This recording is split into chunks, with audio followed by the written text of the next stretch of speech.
Welcome back to more Sonic Lost World. Last time we made it to Lava Mountain, so this time we're starting with Zone 3.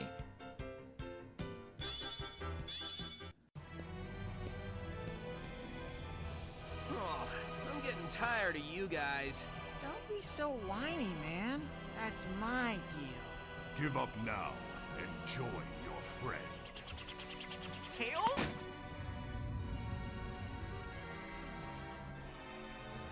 man, when I get my hands on you guys... We promise you will be happy in our service. I'll never serve you. I was hoping you'd say that. Destroy Sonic.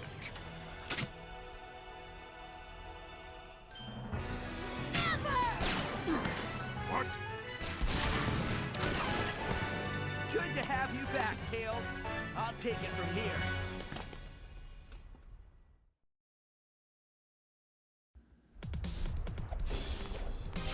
First of all, I wanted to mention that off-screen, I went ahead and rescued even more animals because I realized we had enough for the main story, which was over 1900, but we wouldn't have had enough for the final bonus level in the post-game, which requires 2300 in this version. In the Wii U version, this final stage actually requires 7000, so once again, the requirements have been significantly lowered in the PC version. Moving on to that cutscene, it's probably not a surprise at this point, but I'm not a fan of that scene for a multitude of reasons.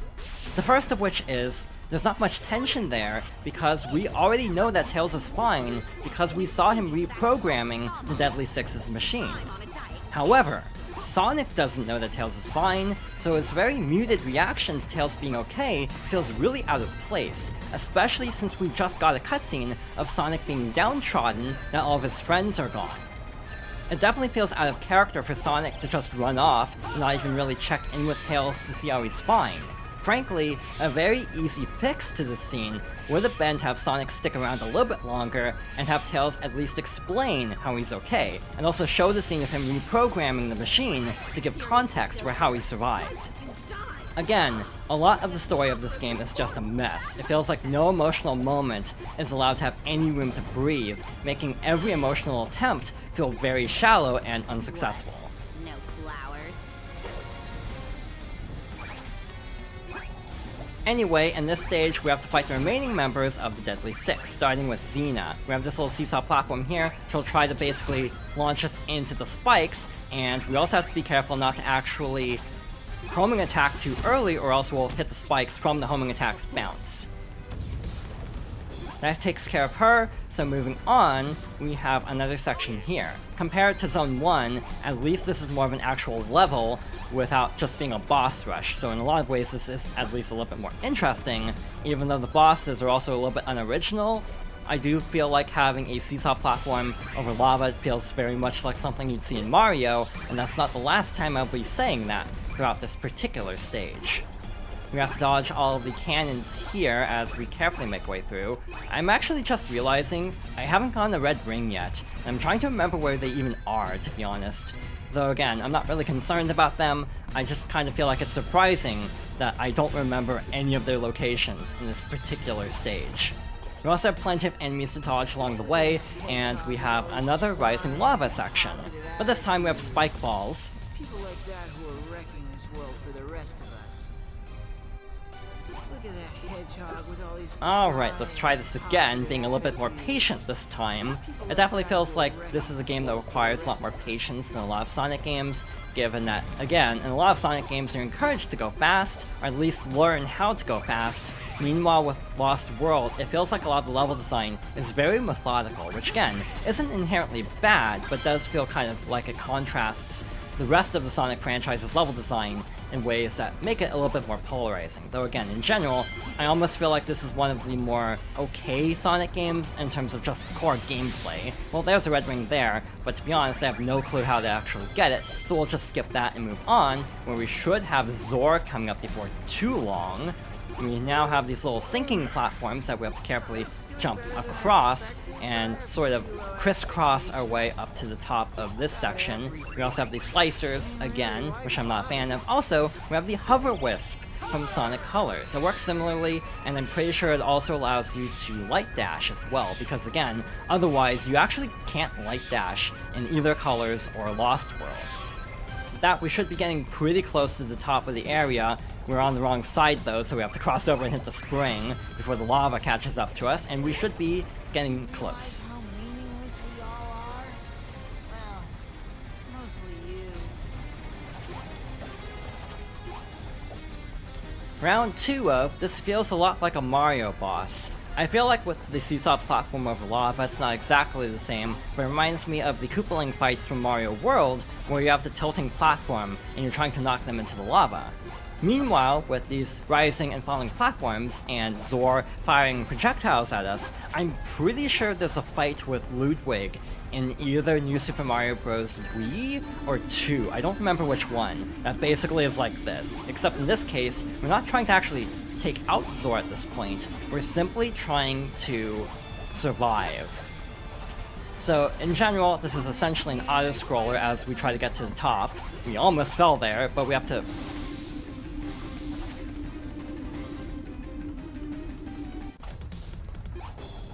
Do you realize how meaningless we as I was all about are? to say, we had to Mostly hit the you. switch at the top to finish off the fight. Luckily, the intro cutscenes are skippable, as I just learned by accident because I was pressing A to make that jump. But either way, let's try to make our way through here again, hopefully not falling into the lava at the very end again. In general, I do feel like this fight, if you can call it that, isn't very interesting because it's mostly just being patient, and again, there's a lot of waiting around in Sonic Lost World, especially in a lot of the 2D sections. But that went a lot smoother that time, so we can move on to the next section of the stage. We should have one more 3D section, and we have a hover wisp to get us through here a lot more easily. Now, which button actually uses light dash?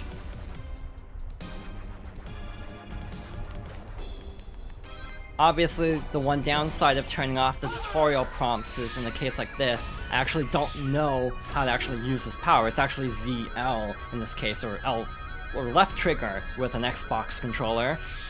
In general, I do prefer not having the prompts on, but again, for wisps like this that are basically only used once, it can be a little bit tricky to remember how they actually control.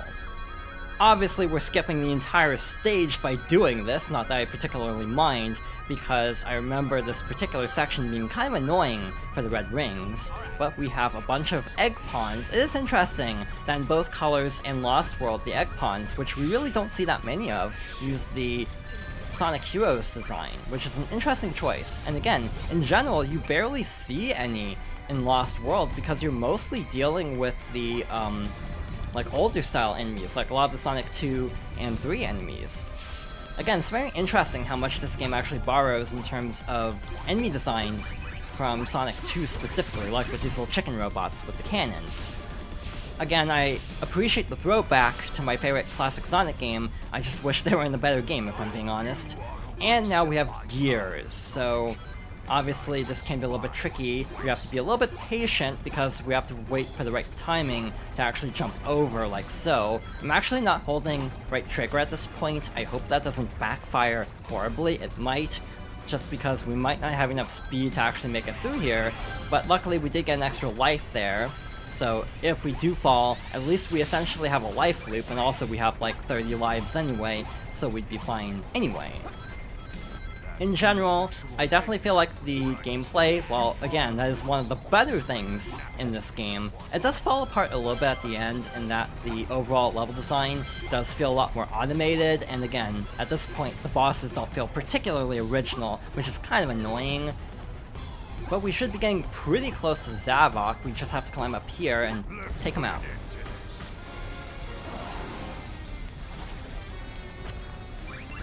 For this fight, he has this little fireball attack, and now we have to basically dodge and try to deal damage. I think I'll also try to knock these blocks down at us, so what we want to do is basically bait him into falling through one of the gaps.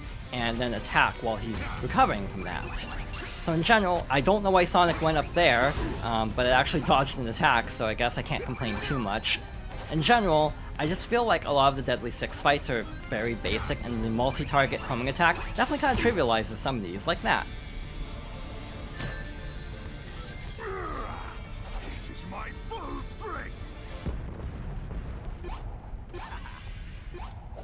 And of course, it's not that simple, and once again, this feels a lot like a new Super Mario Bros. Fight. I'm pretty sure one of them had a fight with a giant version of Bowser, and this is basically what this is.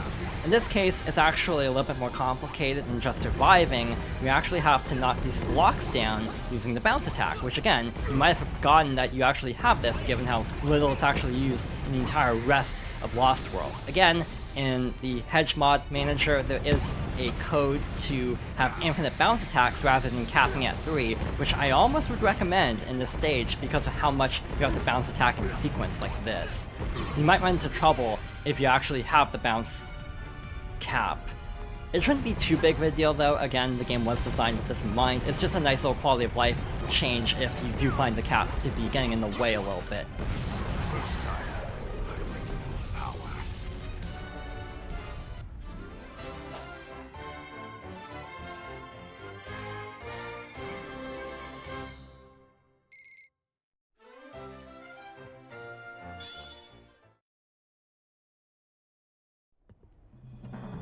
Nice work! Now it's time for me to do my job and shut this baby down! It is off. Who could have done that? Me, of course. I needed some alone time to supercharge my mech after you got me past the SETI. Thinking my death was the perfect way. And now, my ultimate weapon is complete! Finally, with the energy collected from the extractor, I can rule the world! Pity about the damage done down there, but there's still enough left for me to conquer. The only thing that's gonna get conquered is your face, Eggman!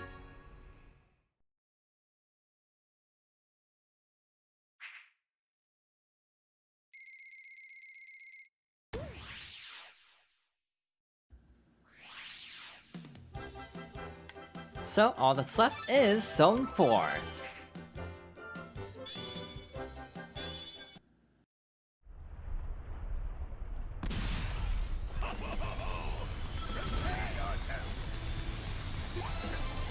Unlike a lot of the other Zone 4s in Lost World, this is just a boss fight, which is actually kind of underwhelming in some ways. This laser attack in particular is really maligned just because it's also similar to the laser attack in Sonic Colors. So in general, this boss feels a little bit unoriginal, given that it uses an attack from a previous boss, and this will not be the last time I say this if I ever get to some of the later games in the series as well. I also feel like it's really hard to actually pick up rings in this fight, which makes it surprisingly annoying. It's very easy to die. The toughest attack to dodge is the hand press move. The lasers obviously aren't too big of a problem, but yeah, the hand attack is actually really annoying, and we have no rings, so we'll probably end up dying here. That's fine. Again, this boss isn't terribly difficult or long, so even if we have to restart, it won't be too big of a deal. One of the most annoying things about restarting a fight like this is just having to collect the red rings all over again. There's actually one red ring that happens during this initial phase when you can actually attack, so it's very easy to actually miss it just by simply attacking Eggman. So if you're trying to get the third red ring, you basically have to wait when he first postures like that, which again, is not necessarily intuitive at times. But again, this is basically just the Sonic Colors final boss, and again, just kind of shows the lack of originality. I didn't get the multi-lock on for some reason, which is kind of a bummer, so we'll have to go through this a little bit more. At least we have rings this time, so we should be a little bit better off than we were last time. Again, a lot of games in this era used a very similar laser attack, so it just got to be a running joke after a while of why does every Sonic final boss do this? Sonic Frontiers wasn't the one to break the curse, though at what cost, and that's all I'll say for now because I have thoughts about Sonic Frontiers as final boss, but again, if we ever get to Frontiers, I'll explain more about why I'm not a fan of that game's final boss. At the time of this recording, there are reports that they might actually change it in a future update.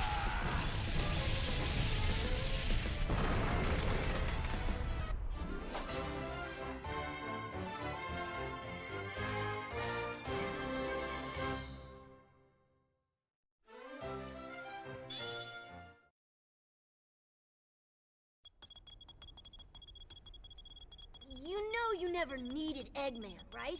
I could have turned this thing off myself. Sorry about that, Tails. I'll never doubt you again. It's cool. Oh, and here's something that even Eggman couldn't do. I just reprogrammed his machine to return our world's stolen energy. In your face, Eggman! I'll be back, Sonic. I'll find another conch, and the Zeti will be mine once again. Only next time, I'll make them stronger. Honey, why isn't my jetpack working? Maybe because I borrowed the exhaust hose? Sonic! Here's your energy back, world. Bon appetit!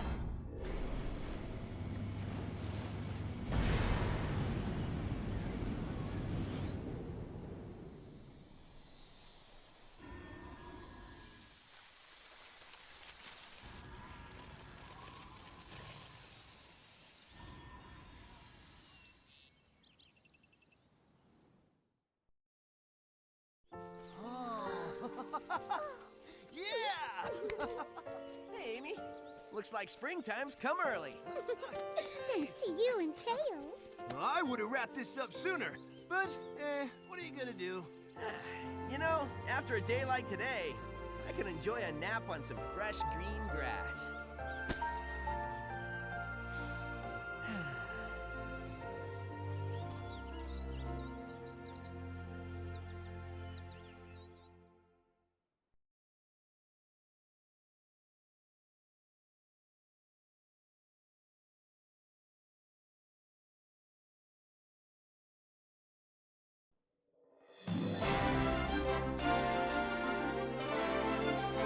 And with that, we've reached the end of Sonic Lost World. At least the main story. There's still some post-game stuff we have to go through. Overall, again, this is not one of my favorite Sonic games. It's actually probably one of my least favorite Sonic games. Again, the gameplay isn't terrible. A lot of the stages do feel very gimmicky, but a lot of the actually good stages have pretty solid level designing that feels very fitting for a 3D Sonic game, with multiple paths, with different risk versus reward opportunities. So in that way, Sonic Lost World isn't bad, and I do get why people do still stand by this game as not being that bad, because from a pure gameplay standpoint, it is fun for the most part. However, again, my biggest issue with this is just as someone who's very attached to characters like Sonic and Tails, since I've been playing these games since I was a kid, starting with the adventure games, for example, the level of writing for these characters in particular is just so constantly frustrating to me that it makes it one of my least favorite Sonic games. I'd rather have mediocre gameplay, but at least the characters are acting like they should, rather than okay gameplay, but really bad writing. I also feel like the gameplay itself isn't really strong enough to carry the mediocre writing also. Like, if I had to give it a score, I'd say the gameplay is like a 6 out of 10, and then the story would be like a 3 out of 10, so it evens out to being like a 4 or 5 out of 10, so it ends up being one of my least favorite Sonic games. Again, obviously Secret Rings is up there, and Black Knight just because they play horribly with all the motion controls. I also don't really care for like Shadow the Hedgehog because of how monotonous it is, and also plays very terribly in terms of the physics of everything. But it just feels like in general this game doesn't, to me, have a lot of redeeming value just because I wish the characters were better. Again, it's actually a really important game because this was kind of when this style of writing completely ran its course. Obviously Colors was very divisive because of its jokier tone, but this game, because it's trying to juggle some serious moments and some really silly moments, and again, the humor just doesn't land for me, this is definitely the game that really solidifies that I prefer more serious Sonic storytelling, you can have jokes, you can have Sonic be irreverent and make quips, but you have to have a generally serious, like, main story, otherwise it just feels very shallow and kind of annoying, to be blunt. But yeah, we're not done yet, we still have a little bit more to go after the credits, even.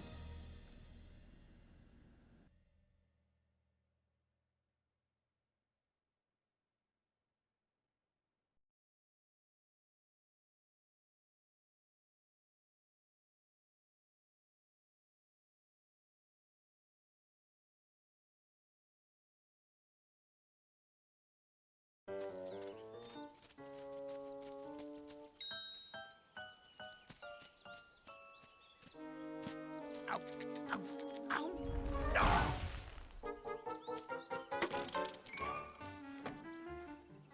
Here he is. Took you long enough. Get me out of here. Boss, your face is... Yes, your face. It is good to see your face. Boss, your face... It is a little dirty. Let me wipe that for you. You're being weird. Let's get out of here before my day gets any worse. Why can't we tell him about his mustache? I think it's better to wait until he separates our heads. Then you can tell him and get all the glory. Great, thanks! What's wrong with my mustache?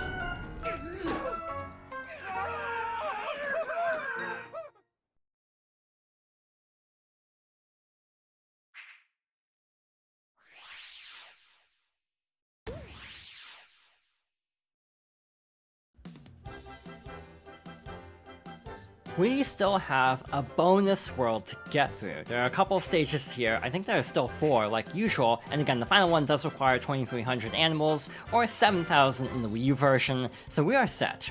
We also have the question mark stage that appeared earlier, and another one actually appeared around the tropical coast when I was getting the animals off screen.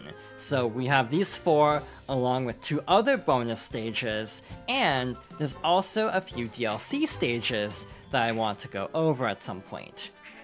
So in general, we still have a bit more to go, but again, for the main story, I definitely feel like this game is very underwhelming, and even its ending is so abrupt that it doesn't feel very satisfying whatsoever. And again, it does stand out also that from this point on, there's a distinct lack in CG cutscenes for anything. A lot of it is using in-game graphics instead of pre-rendered, and that also makes a lot of the future cinematics going forward in the series also feel relatively cheap. And again, characters like Amy and Knuckles are also incredibly underused as they just show up in a couple of scenes and don't really get to contribute anything to the story. But again, in terms of gameplay, it really isn't that bad, but it's just mostly the story and writing that just makes it one of the less enjoyable Sonic games, personally, as a fan of the more serious and involved storytelling with the adventure games Unleashed and now